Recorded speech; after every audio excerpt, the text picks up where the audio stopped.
On va tout de suite appeler Maude, bien évidemment. Elle fait partie d'un petit commerce. Elle va nous parler justement comment ça se passe pour elle, le confinement, etc. Vas-y, Benjamin, t'appelles quand tu veux. Vas-y. Eh ben allez, on envoie la purée. Je suis fatigué. Il m'a couché. D'habitude, je suis presque endormi là. Ah ouais, écoute. Bonsoir. Bonsoir. Bienvenue sur RCV. Eh bien, merci. De rien, ça fait un grand plaisir. Vous pouvez faire une petite présentation, tiens. Qu'est-ce que vous faites, la présentation de votre petit commerce, etc. Et puis voilà, n'hésitez pas. Alors, donc moi j'ai un commerce depuis pas très longtemps, ça fait tout juste 1 an. Je suis dans le loisir créatif, articles cadeaux et ateliers en tout genre, notamment pour les enfants. D'accord. Et j'ai 32 ans, donc je débute. Je suis un bébé commerçant. Ah ouais, c'est voilà. Ce qu'on peut dire, voilà, c'est ça. On vient de commencer, quoi, un petit commerçant. Et comment ça se passe pour vous, pour les petits commerçants qui débutent actuellement avec le coronavirus? Comment on fait pour survivre finalement, comme on peut plus vendre, c'est de l'art créatif. Forcément, le magasin il est fermé. Comment on survit? Mal. Mal. Déjà. Mais on survit absolument pas. On crée des groupes de soutien pour déjà essayer de voir un petit peu ce qui se passe avec le gouvernement, parce que j'écoutais un peu le chef d'entreprise tout à l'heure, et effectivement pour le moment on sait rien, on nous annonce énormément de choses, donc ça sert à rien de s'imaginer des tas de choses. Donc on garde contact et je dirais qu'on en profite en fait pour faire de l'introspection, pour imaginer des nouveaux projets, des nouveaux objectifs, un peu tout ça quoi. C'est tout. Oui, de la création, voilà, c'est ça. On réfléchit sur le concept du commerce. En tout cas, voilà. Est-ce que vous avez dit tout à l'heure, vous l'avez déjà répondu un peu à la question, mais le président de la République a dit qu'il n'allait laisser personne dans un état critique, finalement, qu'il allait aider tout le monde. Ouais. Est-ce que vous, en tant que petit commerçant, vous avez eu des retours sur des aides qui pourraient être possibles en tant que vous êtes, indépendant? Donc, comme vous êtes indépendant, est-ce que le président a prévu des choses ou pas? Oui, des choses. Moi, je suis énormément la fédération des entrepreneurs, donc je suis très active en ce moment sur ça. Oui, il y a des choses qui sont prévues, mais le décret n'est encore pas sorti, n'est encore pas officiel. Donc, pour l'instant, en fait, on avance point par point sur ce qui est plus ou moins sûr. On en saura plus définitivement à partir du 31 mars. Donc pour l'instant, de toute manière, tout le monde entend parler de cette fameuse aide de 1 500 €. Sauf que en fait, c'est un forfait. C'est-à-dire que on va pouvoir toucher 300 €, comme on va pouvoir en toucher 900, comme 1500. Donc c'est une base de calcul qui est encore pas très stable d'ailleurs. Donc moi personnellement, je ne m'en fais absolument pas avec ça pour le moment, et j'imagine rien avec ça pour le moment.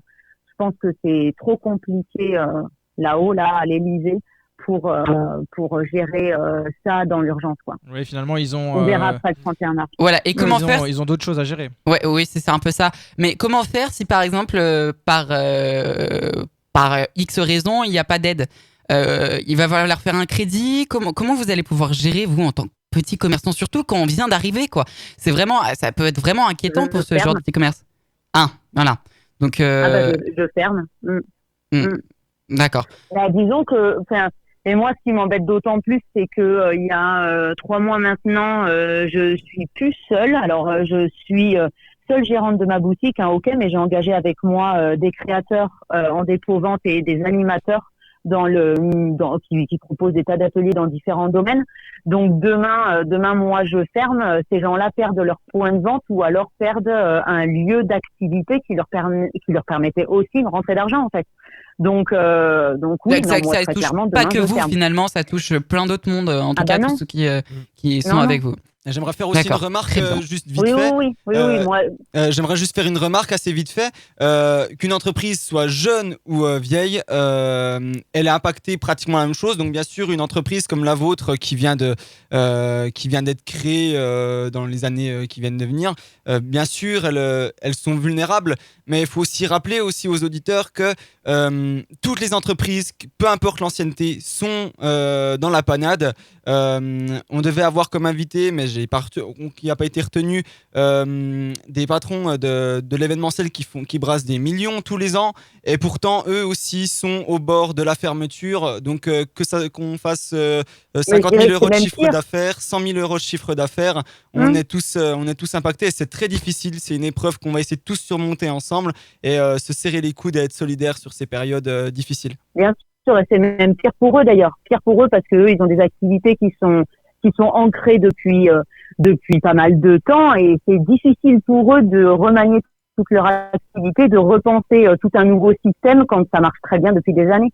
Donc moi je vais pas me plaindre, hein. Moi l'activité elle est très jeune, demain je sais que je pourrais faire totalement autre chose, et alors à la limite cette période, moi je la prends comme une période de vacances que je n'ai pas eue depuis un an, avec une bonne dose de stress, mais je sais que demain je ferai autre chose. Donc je le ferai différemment, c'est tout. Mais voilà, donc c'est plus grave, je dirais, pour les très grosses entreprises. Tout à fait. Et finalement, alors je sais que tu fais partie aussi de l'association des commerçants de la commune. Comment c'est perçu un petit peu au niveau des commerces qui sont obligés de fermer, parce que finalement certains qui sont dans l'alimentaire peuvent rester ouverts avec une activité qui certes est un petit peu plus en baisse, ça dépend pour certains, mais comment c'est perçu est-ce qu'il y a un sentiment d'inégalité, de jalousie par rapport aux commerces qui sont contraints de fermer? Non, il y a plus un sentiment de mal-être pour ceux qui sont ouverts aujourd'hui et qui se sentent mal vis-à-vis de leurs collègues qui pour le coup ont eu obligation de fermer et qui se posent énormément de questions. Ils sont beaucoup plus inquiets finalement de voir leurs collègues rideaux fermés plutôt que d'être heureux eux de pouvoir continuer leur activité. On n'est plus dans cette ambiance-là aujourd'hui, hein. Ouais. Oui.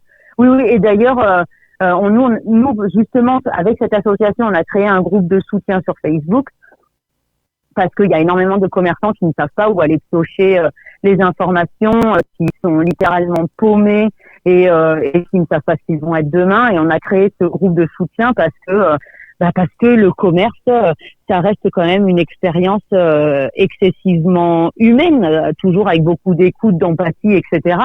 C'est ce qui fait la base du commerce. Donc même si demain, là aujourd'hui on ne voit plus nos clients, mais on a quand même besoin de se voir nous et d'échanger. Donc on fait énormément de visio, on fait énormément de rendez-vous, de live, etc. Et ça c'est important de toute manière. Et donc ça va au-delà de la concurrence. C'est là où on s'aperçoit. Ça va au-delà de la concurrence aussi du coup.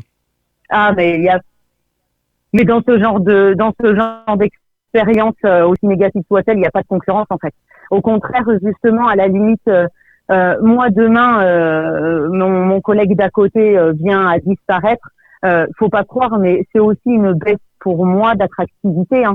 Donc aucun commerçant dans les centres-villes aujourd'hui ont intérêt à ce qu'un commerce se ferme, même s'il est concurrent. Aujourd'hui, de toute manière, le commerce de proximité, il n'y a pas de concurrent. On est tous alliés ensemble pour maintenir le commerce de proximité. Il n'y a pas de concurrence entre nous en fait. Enfin, tout du moins, il ne faut pas qu'il y en ait quoi.